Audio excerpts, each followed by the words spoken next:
Allons-y, on va essayer de faire ces opérations ensemble. Alors, on commence par la première. On a moins 3x plus 1, facteur de x moins 4, le tout moins x plus 4 qui est égal à 0. Alors là, j'ai deux méthodes. Soit de développer tout ça, alors moins 3x fois moins x moins 4, et puis 1 fois x moins 4, et puis essayer de réduire un petit peu, et essayer de factoriser une deuxième fois. Ça, c'est très long.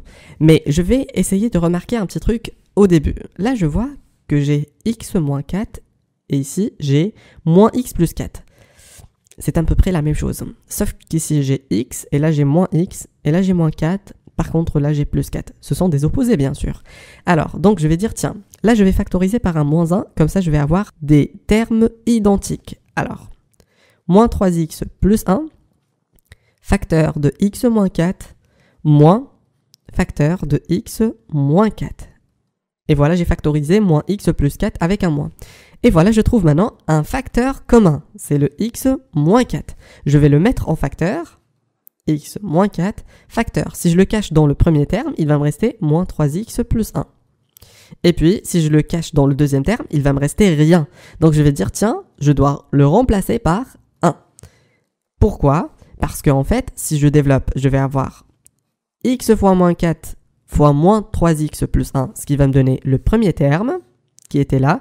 Et puis, si je développe, x moins 4 fois moins 1 va me donner moins x moins 4. Donc, si je cache quelque chose dans une factorisation et je trouve rien qui me reste, donc ce qui fait, je dois le remplacer par 1.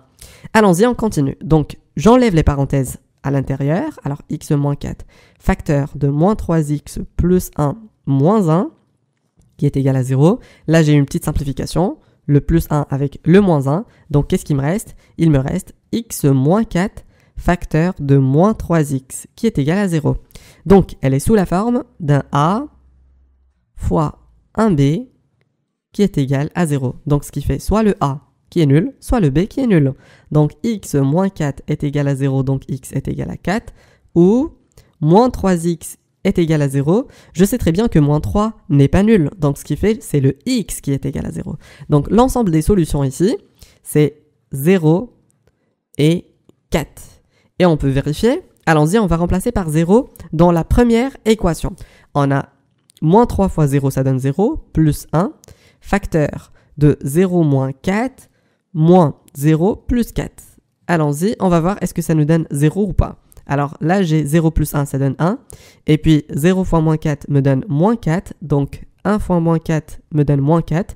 Et puis plus 4, ça donne bel et bien 0 parce que ce sont des opposés. Et voilà, on a vérifié pour la première équation et c'est juste. On peut vérifier aussi avec 4 et ça va nous donner le même résultat. Essayons de passer maintenant à la deuxième opération. On a x plus 4 facteur de x moins 1 moins x plus 1. De la même façon, je vois qu'il y a une ressemblance entre x moins 1 et moins x plus 1. Ce sont des opposés. Donc je vais essayer de factoriser dans le deuxième terme par un moins. Alors moins x moins 1 est égal à 0. Alors donc, ici, j'ai x moins 1 en tant que facteur commun. Je vais essayer de le mettre en facteur. Et puis, si je cache x moins 1 dans le premier terme, il va me rester x plus 1. Et puis, si je le cache dans le deuxième terme, il va me rester rien. Donc, je remplace par 1. Là, j'ai une simplification. Le plus 1 avec le moins 1.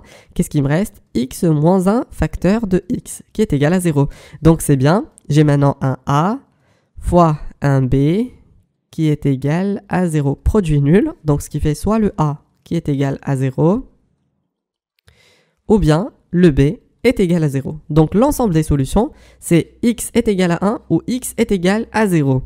Alors l'ensemble des solutions, c'est 0 et 1. Et si on remplace par 0, je vais avoir quoi? 0 plus 1, ça donne 1. 0 moins 1, ça donne moins 1. Donc ce qui fait, c'est 1 fois moins 1. Moins 0 plus 1. Donc, ce qui fait, c'est plus 1. Alors, 1 fois moins 1 me donne moins 1, plus 1, ça donne 0. Et voilà, on a trouvé la solution en vérifiant avec 0. On peut même vérifier avec 1 et ça va nous donner la même chose. Donc, voilà les solutions de cette opération, 0 et 1. Si vous avez aimé la vidéo, partagez-la. Et abonnez-vous sur la page Facebook Astucia Soutien Scolaire. Et abonnez-vous sur la chaîne YouTube. À la prochaine.